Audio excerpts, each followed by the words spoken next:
اعوذ باللہ من الشیطان الرجیم بسم اللہ الرحمن الرحیم۔ السلام علیکم ورحمۃ اللہ وبرکاتہ۔ میں ہوں زاہد ندیم اور آپ دیکھ رہے ہیں زاہد وائس یوٹیوب چینل۔ ناظرین، آج کی اس ویڈیو میں ہم آپ کو رمضان المبارک کے مہینے کو کیسے گزارا جائے اس بارے میں بتائیں گے۔ ناظرین، رمضان شروع ہونے سے پہلے اپنی دنیاوی مصروفیات نپٹانے کی کوشش کریں تاکہ رمضان میں یکسوئی سے عبادت کا اہتمام ہو سکے۔ دل میں کسی مسلمان کا کینہ بغض ہو یا کسی سے قطع رحمی ہو تو دل صاف کر لیں اور صلہ رحمی میں پہل کریں۔ یاد رکھیں، دل میں کینہ رکھنے اور قطع رحمی کرنے والوں کی عبادات قبول نہیں ہوتی۔ ناظرین، چاند دیکھنے کا خصوصی اہتمام کریں اور چاند دیکھ کر مسنون دعا پڑھیں اور رمضان المبارک کے عمل یعنی روزے رکھنے کا پختہ عزم کریں۔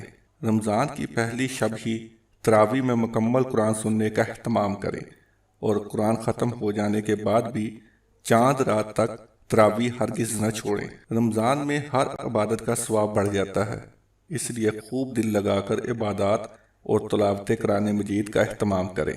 تہجد اور سحر و افطار کے مبارک اوقات میں اپنے لیے اور تمام امت مسلمہ کے لیے دعاؤں کا بہت زیادہ اہتمام کریں۔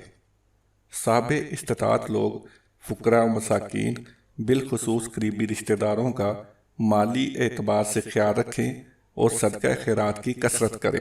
آخری عشرے میں اعتکاف کرنے کی بھرپور کوشش کریں اور آخری عشرے میں شب قدر تلاش کریں اور شب قدر پانے کا بھرپور اہتمام کریں۔ بالخصوص طاق راتیں جاگ کر عبادات میں گزاریں۔ عید کی رات چاند رات کو لیلۃ الجائزہ یعنی اجرت اور انعام وصول کرنے کی رات کہا گیا ہے۔ یہ عظیم الشان رات بازاروں میں ضائع نہ کریں بلکہ اللہ کے حضور گر گڑا کر اپنی کوتاہیوں کا اعتراف کریں اور یہ رات توبہ اور استغفار میں گزاریں۔ ناظرین، اللہ سے دعا ہے کہ وہ ہمیں ان باتوں پر عمل کرنے کی توفیق عطا فرمائے۔ آمین یا رب العالمین۔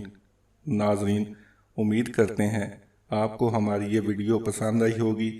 مزید اس طرح کی ویڈیوز دیکھنے کے لیے ہمارے چینل زاہد وائس کو سبسکرائب کیجیے، ہماری ویڈیوز کو لوگوں کے ساتھ شیئر کیجیے اور نیچے کمنٹس باکس میں اپنی آرا سے ہمیں آگاہ کیجیے۔ نئی ویڈیو کے آنے تک کے لیے اللہ نگہبان۔